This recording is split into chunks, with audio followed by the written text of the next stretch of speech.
लता मंगेशकर ने राज कपूर और नरगिस वाली बरसात फिल्म में गाना गाया। बोल थे नैनों से झाके जी मस्त जवानी, मेरी मस्त जवानी। गाना सुना जाए तो लगता है कि रेशमा का किरदार माने नरगिस प्राण यानी राज कपूर से अपनी मोहब्बत का इजहार कर रही हैं। लेकिन गाना देखने पर पता चलता है कि सिनेमेटोग्राफर ने उस लोकेशन से भी अपनी मोहब्बत का इजहार किया है। ऐसी ही कितनी व्याख्याएं रची जा सकती हैं 1949 में बनी इस फिल्म पर। फिल्म जिसके बैकड्रॉप में घाटी है कश्मीर। फिल्मी पर्दे पर जब रंग नहीं भरे होते थे और फिल्में ब्लैक एंड व्हाइट हुआ करती थी, तब भी कश्मीर की वादियां रंगीन ही थी। ट्यूलिप में रंग तब भी भरे थे। बर्फ से लदे पहाड़ की गोद में बैठकर पर्यटकों से लोरी सुनता डल झील तब भी इस बात का गवाह था कि गर फिरदौस बर रुए जमीयस्त हमी अस्तो हमी अस्तो हमी अस्त। यानी धरती पर अगर कहीं स्वर्ग है तो यही है, यही है, यही है। जब यही है तो तमाम पुण्य कर्म कर स्वर्ग या जन्नत जाने के ख्वाहिशमंद लोग वही एक बार क्यों न घुमाएं। जन्नत की चाह में जीने और इस चाह के बगैर भी जीने वाले लोग पहुंचने लगे कश्मीर। इन जाने वाले लोगों को पर्यटक कहा जाता है। तो जब पर्यटक पहुंचने लगे तो कश्मीर की कमाई का बड़ा हिस्सा पर्यटन के मार्फत आने लगा। साहित्य और व्यवसाय के इतर एक विषय है इतिहास नाम का, जो बताता है कि 1947 में देश का विभाजन हो गया। बरसात फिल्म से 2 बरस पहले जमीन पर लकीर खींचकर पाकिस्तान बना दिया गया। लेकिन ये लकीर जम्मू कश्मीर में कुछ धुंधली ही खींची। नतीजतन घाटी के हिस्से पर्यटन के साथ साथ दहशत भी आ गई। शायद इसलिए पत्रकार और लेखक राहुल पंडिता ने अपनी एक किताब का नाम रखा our moon has blood clots. जब जब ये धारणा स्थापित हो रही होती है कि मून चमकने लगा, उसकी शीतलता परवान चढ़ने लगी, तब तब ये क्लॉट्स उभर कर मंथोर किए जाते हैं निराशा। 2025 के 22 अप्रैल को यही तो हुआ। पहलगाम के बैसरन घाटी में जब लोग घाटी की खूबसूरती निहार रहे थे, तभी ये धब्बे उभर आए। आतंकवादियों ने गोलियां बरसा दी, 26 लोग मारे गए। हमले के बाद एक स्वर में कश्मीरियों ने ये बात कही कि ये हमला सिर्फ पर्यटकों पर नहीं, कश्मीर की मेहमान नवाजी पर भी है। पर्यटन के जरिए जिनकी रोजी रोटी चल रही है, उनके पेट पर भी ये गोलियां चली। सैलानियों की आमद शुरू ही हुई थी कि हमला हो गया। अब लोग लौट रहे हैं, बुकिंग कैंसिल हो रही है। मैगी वाले अपना तंबू समेटकर बैसरन और दूसरे पर्यटक स्थलों से लौट रहे हैं, उन्हीं गांवों की ओर जहां से 4 पैसे कमाने वो पहलगाम आए थे। कश्मीर की पर्यटन अर्थव्यवस्था एक झटके में चरमरा गई। एक उदाहरण देखिए। 29 अप्रैल की शाम खबर आई कि आतंकी हमलों के बाद सुरक्षा कारणों के चलते कश्मीर के 48 टूरिस्ट डेस्टिनेशंस को बंद कर दिया गया। हालांकि आधिकारिक तौर पर इसकी पुष्टि नहीं हुई है, वीडियो के शूट होने तक इतनी ही खबर आई थी। सूत्रों के हवाले से टाइम्स ऑफ इंडिया ने लिखा कि भारत सरकार ने जम्मू कश्मीर के 87 में से 48 टूरिस्ट डेस्टिनेशंस को पर्यटकों के लिए फिलहाल बंद कर दिया है। इनमें श्रीनगर के कई फेमस नेचर रिट्रीट्स और रिजॉर्ट्स भी शामिल हैं। गुलमर्ग, सोनमर्ग और डल झील जैसे कई फेमस टूरिस्ट डेस्टिनेशंस में पुलिस और सुरक्षा बलों की तैनाती को बढ़ा दिया गया है। बहरहाल इस वीडियो में इसी कड़ी में बात करेंगे कि कैसे चरवाहों का गांव ना केवल देश बल्कि पूरी दुनिया के हर वर्ग के पर्यटकों का फेवरेट टूरिस्ट डेस्टिनेशन बन गया। टूरिज्म ने कैसे कश्मीर की अर्थव्यवस्था को खड़ा किया और कब कब आतंकी हमलों से कश्मीर की अर्थव्यवस्था को चोट पहुंची। नमस्ते, मेरा नाम है शुभम और आप देख रहे हैं खबर गांव। कश्मीर की लिद्दर नदी के किनारे एक चरवाहों का गांव बसा, नाम पड़ा पहलगाम। यहाँ घास के शानदार मैदान हैं, चारों तरफ ऊंचे ऊंचे देवदार के पेड़ हैं जो कहीं हल्की या तीखी ढलानों पर उगे हैं। यही ढलानें पहाड़ों तक भी जाती हैं जिनके सिर बर्फ से ढके रहते हैं। साफ नीले आसमान के नीचे बर्फ से ढके रहने वाले पहाड़ चारों तरफ हैं। ये सब मिलकर पहलगाम को धरती का स्वर्ग बनाती हैं। ब्रिटिश लेखक वॉल्टर रोपर लॉरेंस ने अपनी किताब द वैली ऑफ कश्मीर में लिखा कि कश्मीर में वो सब कुछ है जो आपकी जिंदगी को रोमांचित कर सकता है। पर्वतारोहियों के लिए पहाड़ है, बॉटनिस्ट के लिए फूल हैं, जियोलॉजिस्ट के लिए एक बड़ा इलाका है, आर्कियोलॉजिस्ट के लिए खंडहर भी हैं, वो भी शानदार। कश्मीर की इस खूबसूरती ने भारतीय फिल्म उद्योग को भी आकर्षित किया। 1964 में कश्मीर की कली, 1965 में आरजू, 1965 में ये आई जब जब फूल खिले, 1976 में आई कभी कभी, 81 की सिलसिला, 82 की सत्ते पे सत्ता और 1983 में आई सनी देओल और अमृता सिंह की फिल्म बेताब ने तो इन वादियों को इतना फेमस कर दिया कि इस जगह को भी इसी फिल्म के नाम से बेताब घाटी कहा जाने लगा। देख रहे हैं फिल्म का कितना इन्फ्लुएंस हुआ इन जगहों पर। फिल्मी सितारे जब पहलगाम के मैदान पर डांस करते दिखे, पहाड़ों पर रोमांटिक सीन देते दिखे और नदियों के किनारे अपनी कहानी को बुनने लगे, तो हर उस इंसान का दिल इन वादियों ने जीत लिया जिन्होंने भी इसे बड़े पर्दे पर देखा। नतीजतन पर्यटकों का एक बड़ा तबका इन वादियों का रुख करने लगा। लेकिन केवल पर्यटन ही नहीं, तीर्थ के लिए भी पहलगाम खास अहमियत रखता है। कैसे? दरअसल पहलगाम से ही पवित्र तीर्थ स्थल अमरनाथ यात्रा की शुरुआत होती है। पहले पहलगाम से चंदनवाड़ी के बेस कैंप, फिर यहां से पिस्सू टॉप, जोजीबल, नागकोटी, शेषनाग, वारबल, महागुण स्टॉप, पाबीबल, पंचतरणी और अंत में संगम का पड़ाव आता है, जिसके बाद दर्शनार्थी अमरनाथ की गुफा में जाते हैं। इसका दूसरा भी रास्ता है जो गांदरबल जिले के बालटाल से शुरू होता है, लेकिन इस रास्ते पर बड़े उतार चढ़ाव हैं, इसलिए दर्शनार्थियों को पहलगाम वाला रास्ता ज्यादा सुगम लगता है। पहलगाम से ही अमरनाथ की छड़ी मुबारक की परंपरा भी शुरू की जाती है। अब ये क्या है? देखिए, भगवान शिव की पवित्र छड़ी है। ऐसी मान्यता है कि इस छड़ी में भगवान शिव की अलौकिक शक्तियां हैं। कहानियां कहती हैं कि महर्षि कश्यप ने यह छड़ी भगवान शिव को इस आदेश के साथ सौंपी थी कि इसे हर साल अमरनाथ लाया जाए। हर साल इस छड़ी के साथ अमरनाथ की तीर्थ यात्रा का शुभारंभ भी होता है। हम इसकी वीडियोस भी देखते हैं। लेकिन बस अमरनाथ ही नहीं, बल्कि लाखों लोग जो वैष्णो देवी की यात्रा पर जाते हैं, उनमें से ज्यादातर लोग पहलगाम का चक्कर काटे बिना वापस नहीं लौटते। गोवा, मसूरी जैसे टूरिस्ट प्लेसेस जो दूसरे हैं और काफी अच्छे भी हैं, दूर दराज में हैं, वो खास तौर पर यूथ से भरे होते हैं। लेकिन पहलगाम एक ऐसी जगह है जहां हर उम्र, हर वर्ग और हर तबके के लोग पूरे परिवार के साथ आते हैं। इन सब की वजह से न केवल कश्मीर में लोगों का फुटफॉल बढ़ा, बल्कि इससे कश्मीर की इकोनॉमी को भी एक बूस्ट मिला। अब ये कैसे हुआ, इसे भी समझिए। इतिहास गवाह है कि अर्थव्यवस्था को बढ़ाने में पर्यटन की हमेशा से अहम भूमिका रही है। वर्ल्ड ट्रैवल एंड टूरिज्म की रिपोर्ट के मुताबिक 2024 में दुनिया भर में पर्यटन से 11 ट्रिलियन डॉलर की कमाई हुई। चाहे तो इसको आप रुपए में भी कन्वर्ट कर सकते हैं, ग्लोबल बात है इसलिए हम डॉलर में कर रहे हैं। यानी दुनिया की जो पूरी जीडीपी है उनमें टूरिज्म की हिस्सेदारी 10% की रही। बहुत बड़ा अमाउंट है ये। इसी तरह जम्मू कश्मीर उन राज्यों में से है जहां की अर्थव्यवस्था में पर्यटन का बड़ा रोल है। हाल ही में बनी जम्मू कश्मीर सरकार के पहले बजट भाषण के दौरान मुख्यमंत्री उमर अब्दुल्ला ने कहा था कि अभी टूरिज्म से हमारी कमाई 7% की होती है। आने वाले 4-5 साल में हम इसे 15% तक ले जाना चाहते हैं। प्लानिंग कितनी जबरदस्त है आप देख सकते हैं। ऐसी ही एक प्लानिंग 2024-25 में जो कुछ हो रहा है उसके लिए भी पहले की गई थी, उसके बारे में बताएंगे। लेकिन ये जान लीजिए कि 2024-25 में जम्मू कश्मीर की जीडीपी 2.65 लाख करोड़ रुपए रही। अगर इसमें 7% का योगदान माना जाए तो आज के समय में जम्मू कश्मीर की टूरिज्म इंडस्ट्री करीब 18,550 करोड़ रुपए की होगी। आज से 5 साल पहले अगर हम जाएं, जिस तरह की प्लानिंग अभी हो रही है, ऐसे पहले भी हुई थी। अभी हमने कहा कब हुई थी, आज से 5 साल पहले की बात है। 2020 में जम्मू कश्मीर में सरकार ने नई पर्यटन नीति की शुरुआत की थी। योजना का मकसद था हर साल 50,000 लोगों को नौकरी देना और हर साल करीब 2,000 करोड़ रुपए का निवेश लाना। ये सब कुछ कश्मीर में पर्यटन को बढ़ाने के लिए किया जा रहा था, ताकि वहां के लोगों को रोजगार मिले, माहौल भी शांत हो। 2024-25 के इकोनॉमिक सर्वे के मुताबिक 2024 में करीब 2,36,00,000 पर्यटक जम्मू कश्मीर आए थे। इनमें से 65,000 विदेशी पर्यटक थे। सर्वे के मुताबिक इनमें से 2 करोड़ से ज्यादा पर्यटक जम्मू आए और लगभग 35 लाख कश्मीर गए थे। 5,12,000 से ज्यादा यात्रियों ने अमरनाथ की यात्रा की थी, जबकि 94,56,000 श्रद्धालुओं ने वैष्णो देवी के दर्शन किए। जम्मू कश्मीर सरकार के पर्यटन विभाग के आंकड़े बताते हैं कि बीते 10 सालों में 13 करोड़ से भी ज्यादा पर्यटक जम्मू कश्मीर की यात्रा के लिए आए थे। 2019 में जब धारा 370 के निष्प्रभावी होने की खबर आई और हुआ, उसके बाद केंद्र सरकार की भी मुहिम थी कि ज्यादा से ज्यादा पर्यटकों को कश्मीर की यात्रा कराई जाए। हुआ भी ऐसा। 2021 के मुकाबले 2024 में जम्मू कश्मीर आने वाले पर्यटकों की संख्या 108% ज्यादा दर्ज की गई। ऐसी ही तैयारी 2025 के लिए भी थी।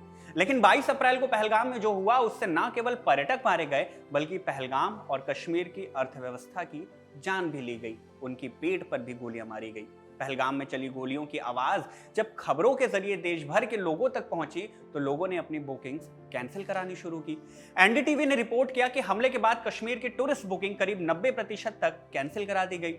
इंडियन एक्सप्रेस ने रिपोर्ट किया कि आशीष शर्मा, जो एक टूर एंड ट्रैवल इंडस्ट्री से जुड़े हैं, उन्होंने बताया कि अगले 10 दिनों की सभी टूर बुकिंग्स कैंसिल हो गई। घटना के अगले दिन की बात है। उन्होंने ये भी बताया कि इस समय ज्यादातर बुकिंग्स उत्तर भारत, गुजरात और पश्चिम बंगाल से होती है। इन इलाकों में ज्यादा गर्मी पड़ती है और इस बार गर्मी भी ज्यादा होने लगी और पहले ही तो लोग कश्मीर का रुख पहले करने लगे। ऐसे हमले के बाद लोगों में डर फैल गया और सभी लोग अपनी बुकिंग्स कैंसिल कराने लगे। दैनिक भास्कर ने रिपोर्ट किया कि कश्मीर में पर्यटकों का 50 करोड़ रुपया फंस गया। कैसे? पर्यटकों ने कई होटल बुक कर रखे थे, आने जाने के लिए ट्रैवल बुकिंग करा रखी थी। इनमें से काफी लोग कश्मीर छोड़कर अब दूसरे पर्यटन स्थलों का रुख कर रहे हैं। ऐसे में कुछ बुकिंग के पैसे तो वापस हुए, कुछ फंस गए और ये आंकड़ा 50 करोड़ के लगभग है। सोच सकते हैं कितनी बड़ी रकम है। कश्मीर होटल एसोसिएशन के अध्यक्ष मुश्ताक चाय ने द हिंदू से बात करते हुए कहा कि अब तक 80% बुकिंग रद्द हो गई है होटलों की। पहलगाम हमले के बाद हजारों पर्यटक अपनी छुट्टियां अधूरी छोड़कर कश्मीर से चले गए। जाहिर सी बात है, डर गए। अगस्त तक की कुल 13 लाख से ज्यादा की बुकिंग्स थी, वो भी कैंसिल करा दी गई है। एक बड़ा नंबर है, डर के कारण घट रहा है। द फ्रंटलाइन ने कश्मीर के बाशिंदे मोहम्मद मोहसिन की एक कहानी छापी। सुनना चाहिए, बहुत अच्छी कहानी है। लिखा कि 27 साल के मोहसिन का बैसरन घाटी से लगभग 4 किलोमीटर दूर एक होटल था। पुराना था, जर्जर हो चुका था, लोग आते नहीं थे। लेकिन हालिया दिनों में जब पर्यटक आने लगे तो होटल को रिनोवेट करने का प्लान आया। लगा कि इससे उनका व्यवसाय बढ़ेगा, रोजी रोटी आएगी। लेकिन पैसे तो थे नहीं। फिर मोहसिन ने क्या किया? परिवार के गहने बेचे, रिश्तेदारों से उधार लिए, कुल जमा 20 लाख रुपए लगाकर अप्रैल में ही होटल को दोबारा से शुरू किया। कमरे भरने भी लगे और आगे की बुकिंग्स भी आने लगी। लगा कि रिश्तेदारों से लिया ये कर्ज जल्दी चुक जाएगा, गहने भी वापस आ जाएंगे और कमाई भी होने लगेगी। लेकिन 22 अप्रैल की सुबह तक होटल जो पूरा भरा था, आने वाले 2 महीनों तक के लिए वही होटल 22 की शाम जब घटना हुई और इसकी खबर फैली, तब से अचानक इनकी बुकिंग्स कैंसिल होनी शुरू हो गई। जून तक की सारी बुकिंग्स कैंसिल हो गई। अब इनका नतीजा क्या हुआ? होटल में 10 कर्मचारी थे। जाहिर सी बात है, पर्यटक हैं तो उनकी सेवा के लिए कर्मचारी भी चाहिए। लेकिन जब बुकिंग्स कैंसिल हुई, पैसों की कमी हुई, तो इन 10 में से 6 को तुरंत नौकरी से भी निकालना पड़ा। मजबूरी थी। इतना कुछ होने के बाद मोहसिन कहने लगे कि जैसे कश्मीर तबाह हुआ है, वैसे मैं भी बर्बाद हो गया हूँ। अमूमन हर उस कश्मीरी की यही कहानी है जो पर्यटन और पर्यटकों की सेवा में लगा है। पर्यटक ही इनकी कमाई का मुख्य जरिया है, इनके घर के चूल्हे का एकमात्र ईंधन है। लेकिन पहलगाम की घटना के बाद कश्मीर की तस्वीर और तकदीर दोनों बदली हुई नजर आ रही है। कुछ तस्वीरें भी सामने आई। घटना के एक दिन बाद श्रीनगर जाने वाली फ्लाइट की तस्वीर सामने आई जो खाली दिखी। पर्यटकों से भरी रहने वाली डल लेक सुनसान रही। इक्का दुक्का पर्यटक ही वहां दिखे। कश्मीर की पारंपरिक नावें शिकारा भी एक लाइन में खड़ी दिखाई दी। कुछ लोग थे जो शिकारा पर फ्रूट चाट बेचते थे। वो पर्यटकों को लुभाने के लिए फ्री में भी सेवाएं दे रहे थे ताकि पर्यटक आएं। यही पर्यटक होटल में ठहरते हैं, लोकल टैक्सी लेते हैं, गाइड की सुविधाएं लेते हैं, घुड़सवारी और कश्मीरी हस्तशिल्प भी लेते हैं, इनकी भी सुविधाएं लेते हैं। इन सब का सहारा लेकर के वो अपना पूरा टूरिज्म करते हैं और इसी से हजारों लोगों का रोजगार भी चलता है। लेकिन अब पहलगाम समेत पूरी घाटी में होटल खाली पड़े हैं, टैक्सी ड्राइवर खाली बैठे हैं और बाजार सुनसान हो चुके हैं। स्थिति में कुछ सुधार हुआ है, लेकिन वैसी स्थिति नहीं है जैसी पहले हुआ करती थी। कुछ लोग अब भी हिम्मत करके कश्मीर पहुंच रहे हैं, लेकिन बात अब पहले जैसी नहीं रही है। 2019 में हुए पुलवामा अटैक के बाद इतनी बड़ी आतंकी घटना घाटी में अब तक नहीं हुई थी। वादी की शांतियों के चलते ही पर्यटकों का हौसला भी बुलंद हुआ और उन्होंने बिना किसी डर के कश्मीर की यात्राएं करनी शुरू की। पर अब वही हौसला टूटने भी लगा है। 2025 या 2019 सिर्फ यही 2 साल आतंकी घटनाओं के साक्षी नहीं है। 1989 से 1995 में जब कश्मीर में उग्रवाद अपनी जड़ें फैला रहा था, तब भी पर्यटन उद्योग इसी तरह ठप था, इससे ज्यादा ठप था। आंकड़े बताते हैं कि 1988 में कश्मीर में 7,22,000 टूरिस्ट आए थे, जिनमें से करीब 60,000 विदेशी सैलानी थे। लेकिन 1990 में हालत खराब होने के बाद टूरिस्टों की संख्या गिरकर सिर्फ 10,772 रह गई। 1995 तक हालत और बिगड़ी और इनकी संख्या 8,520 हो गई। देख सकते हैं आतंकवाद के चलते कितनी भारी गिरावट आई। ये वो दौर था जब पर्यटक ये नहीं सोचते थे कि कहां और कैसे जाना है, बल्कि ये सोचते थे कि घूमने जाना भी है या नहीं, क्योंकि उस वक्त ज्यादातर ऐतिहासिक जगहें और टूरिस्ट स्पॉट आतंकियों के ठिकाने बन चुके थे या फिर वहां हमेशा सेना तैनात रहती थी। 21वीं सदी की बात करें तो ऐसे कई साल हैं जो कश्मीर के टूरिज्म हिस्ट्री के ब्लैक ईयर्स बन चुके हैं। मसलन 21 मार्च साल 2000 अनंतनाग जिले के छठी सिंहपुरा गांव में आतंकियों ने रात में हमला किया और अल्पसंख्यक सिख समुदाय के 36 लोगों की हत्या कर दी। अगस्त 2000 की घटना है, नूनवान बेस कैंप जहां अमरनाथ की यात्रा शुरू होती है वहां पर हमला हुआ। 32 लोग मारे गए, जिनमें करीब 2 दर्जन अमरनाथ यात्री भी शामिल थे। जुलाई 2001 आतंकियों ने एक बार फिर से अमरनाथ यात्रियों को निशाना बनाया। अनंतनाग के शेषनाग बेस कैंप पर हमला हुआ, जिनमें 13 श्रद्धालु मारे गए। 1 अक्टूबर 2001 की घटना है, श्रीनगर में जम्मू कश्मीर विधानसभा परिसर में आत्मघाती हमला हुआ, जिसमें 36 लोग मारे गए। 2002 की घटना याद आती है, चंदनवारी बेस कैंप जहां से अमरनाथ की यात्रा शुरू होती है वहीं आतंकी हमला हुआ, जिसमें 11 श्रद्धालुओं की मौत हुई। 23 नवंबर 2002 की भी घटना है, लोअर मुंडा दक्षिण कश्मीर में आईईडी ब्लास्ट हुए, 19 लोगों की जान गई, जिनमें 9 सुरक्षा बल के जवान, 3 महिलाएं और 2 बच्चे शामिल थे। 23 मार्च 2003 की घटना, पुलवामा जिले के नंदीमार्ग गांव में आतंकियों ने हमला किया, जिनमें करीब 24 कश्मीरी पंडितों की हत्या की गई, 11 महिलाएं और 2 बच्चे भी इनमें शामिल थे। 13 जून 2005 की घटना है, पुलवामा में एक स्कूल के सामने भीड़भाड़ वाले इलाके में कार में बम ब्लास्ट हुआ। 13 आम नागरिक, जिनमें 2 स्कूली बच्चे और 3 सीआरपीएफ अफसर थे, मारे गए, साथ ही 100 से ज्यादा लोग घायल भी हुए। 2006 12 जून की तारीख में कुलग्राम में 9 मजदूरों की हत्या कर दी गई, जो बिहार और नेपाल से आते थे। 10 जुलाई 2017 को कुलग्राम में अमरनाथ यात्रा की बस पर हमला हुआ और 8 यात्रियों की मौत हुई। 14 फरवरी 2019 पुलवामा हमला, इसे आज तक लोग याद रखते हैं, जिनमें आतंकियों ने सीआरपीएफ के काफिले पर आत्मघाती हमला किया और 40 जवान शहीद हुए थे। इन घटनाओं की वजह से घाटी में घरेलू और विदेशी पर्यटकों की संख्या में भारी गिरावट आई। होटल, हाउस बोट और ट्रैवल एजेंसियां सब इकोनॉमिक क्राइसिस में आने लगी। ये वो दौर था जब कश्मीर दुनिया के सबसे अशांत इलाकों में से एक होता था और यहाँ आए दिन आतंकी हमले होते रहते थे। ऐसे ही आतंकी हमलों के चलते करोड़ों पर्यटक चाहकर भी कश्मीर की यात्रा नहीं कर पाए। पहलगाम में हुई घटना के बाद एक बार फिर से कश्मीर के टूरिज्म पे बड़ी मार पड़ी है। कश्मीर के कई बाशिंदे जो वहां पूरी तरह से टूरिज्म के चलते अपना घर चलाते हैं, वो परेशान हैं। उन्हें डर है कि अगर टूरिस्ट नहीं आए तो उनका धंधा ठप पड़ जाएगा, उनके घर चलाने के लिए पैसे नहीं मिलेंगे और कश्मीर जो 2025 में नए अवतार में दिखने लगा था, वो वापस से 90 के दशक का बन जाएगा। लेकिन ऐसा भी नहीं है कि घाटी बिल्कुल ही सुसान पड़ी है। भले ही आतंकी हमले से डरे सहमे लोग कश्मीर की ट्रिप कैंसिल कर रहे हैं, लेकिन वहीं कुछ पर्यटक डर से परे अब भी यात्रा कर रहे हैं। मसलन एक्टर अतुल कुलकर्णी का एक पोस्ट सामने आता है। आतंकी हमले के बाद अतुल ना सिर्फ पहलगाम की यात्रा पर गए, बल्कि दूसरों को भी जाने का न्योता दे रहे हैं। अतुल कहते हैं कि आतंकी हमले का उद्देश्य था कि पर्यटक कश्मीर ना आए। अगर हम अपने यात्रा का प्लान बदलते हैं तो हम आतंकवादियों की जीत को बढ़ावा देंगे। ना केवल अतुल बल्कि दर्जनों टूरिस्ट ने भी ऐसी ही बात कही। इंडिया टुडे ने रिपोर्ट किया कि कोलकाता से आए एक पर्यटक ने कहा कि कश्मीर अब सुरक्षित है, सब कुछ खुला है, पर्यटक सुरक्षित हैं, तो अगर आप आना चाहते हैं तो बिना किसी डर के यहाँ आ सकते हैं। इसी फहरिस्त में सूरत से आए एक और पर्यटक की बात मिली, जो कहते हैं कि यहाँ कुछ भी डरने की बात नहीं है।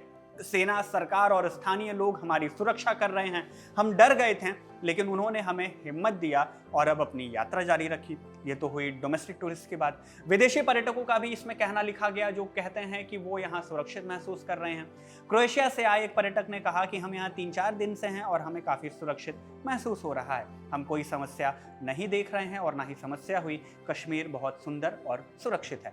बहरहाल, कश्मीर और टूरिज्म को लेकर यूनिवर्सिटी ऑफ सेंट्रल फ्लोरिडा में स्कॉलर सेविल सोनमेज की कही बात इस स्थिति को बेहद अच्छे से परिभाषित करती है, सटीक भी बैठती है। क्या कहा कि जब तक टूरिज्म इंडस्ट्री आतंकवाद को एक संकट के तौर पर नहीं देखती, तब तक एनर्जी और रिसोर्सेस का सही ढंग से इस्तेमाल नहीं किया जा सकता। इस वीडियो में बस इतना ही। वीडियो के लिए जानकारी जुटाई हमारे वेबसाइट टीम के प्रियांक ने, कैमरे के पीछे इसे शूट किया है इरशाद ने। मेरा नाम है शुभम और आप देख रहे हैं खबर गांव।